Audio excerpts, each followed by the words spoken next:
না। এমন করে পৃথিবীর বুকে যত মানুষ এসেছিল আর যত মানুষ চলে গেছে, এইভাবে প্রত্যেকটা মানুষের এইভাবে হায়াত চলে যাবে আর মৌতটা চলে আসবে কাছাকাছি। কিন্তু মানুষ বিশ্বাস করে না।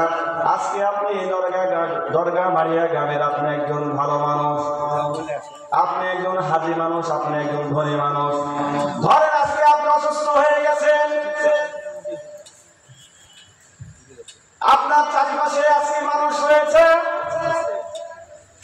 আপনার নিঃশ্বাস যাওয়া আসা করছে, আপনার অনেক সন্তান রয়েছে, তারা আজকে বলতেছে আব্বা তুমি কি খাবেন?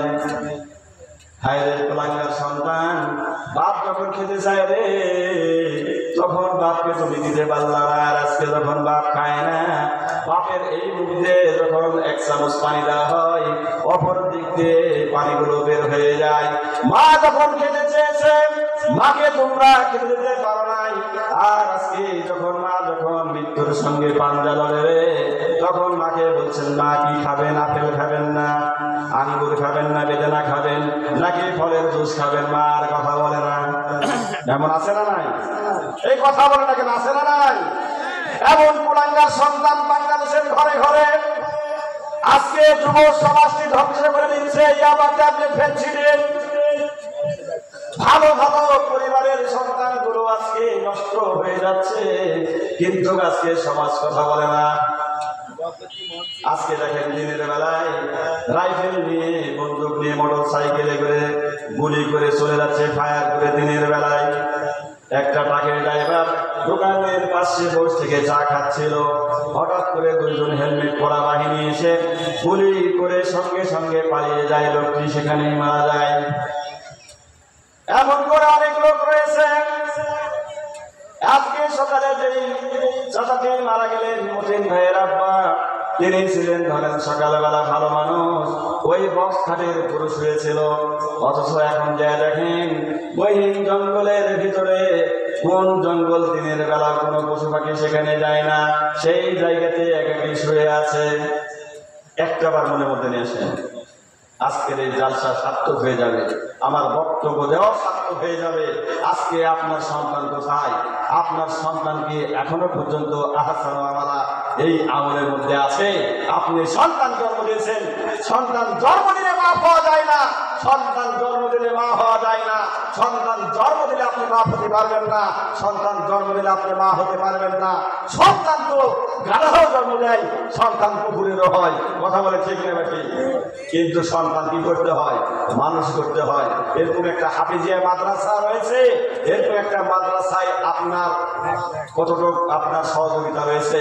আপনার বাড়ি কাছে মসজিদ, আমি মসজিদের তিনটি জমা পড়ে গিয়েছি, যখন এসি ছিল না তখন বেশি লাগাতে বলেছে, এখন এসি হয়ে গেছে। এই বই করে যত ডেভেলপ করবে আপনাদের জীবন, আপনাদের পিতা মাতা যত কবরে চলে গেছে, সম্পূর্ণ এই কবরের এসির যে দাম দিয়েছে, আপনার বাবা মার কবরে মনে করে একটু এসি লাগাই যাবে, বলেন সুবহানাল্লাহ। আজকে এর সঙ্গে আপনি রয়েছেন এই তাফসীরুল কুরআন মাহফিল। শুধু মাহফিল নয়, এই মাহফিলটা আপনার দরগা মারিয়া আল জামিয়াতুল ইসলামী মাদ্রাসা হয়তো অংশ কিছু, এখানে আপনাদের কিছু আয়োজন করা হয়েছে দান করার জন্য। একটি ছোট্ট বাচ্চা, নাম কি জানি না, আল্লাহ তাআলা তোমার এই জালসা তাফসীর মাহফিলে আল্লাহ 600 টাকা দান করেছেন। আল্লাহ তাআলা তার দানটুকু কবুল করে নাও। হাসবুনাল্লাহু ওয়া নি'মাল ওয়াকিল ওয়া নি'মাল মাওলা ওয়া নি'মান নাসির। আল্লাহ তাআলা যে কারণে দান করেছে জানি না রে, আল্লাহ তাআলা ছোট্ট সন্তানের আল্লাহ তাআলা তার হায়াতে তাইয়্যিবা দান করে দাও। আল্লাহ তাআলা যে মা সন্তানকে পাঠিয়েছেন, আল্লাহ তাআলা সেই সন্তানের বরকত দিয়ে দাও। আল্লাহ তাআলা পিতা মাতা কবরে চলে গেলে, দাদা দাদি চলে গেলে, আল্লাহ তাআলা তাদের কবরটাকে জান্নাতের বাগিচা বানায় দাও। এরপরে ওই কবরের মাঝে যখন আপনাকে রেখে আসা হবে, রেখে আসার পরে দেখেন আপনার সন্তান আপনার কাছে থাকবে না। আপনার সন্তানটা দেখেন কত কাছে ছিল রে, বাবা বাবা বলে এক ফোঁটা করে আপনি পানি দিচ্ছিলেন আঙুল দিয়ে, নয়তো এক চামচ ফলের রস আপনার বাবাকে দিচ্ছিলেন, মাকে দিচ্ছিলেন। এই সন্তান যখন আপনাকে কোন মানুষ আপনাকে ধমক দিয়েছে, কোন মানুষ আপনাকে অন্যায় কিছু বলেছে, সঙ্গে সঙ্গে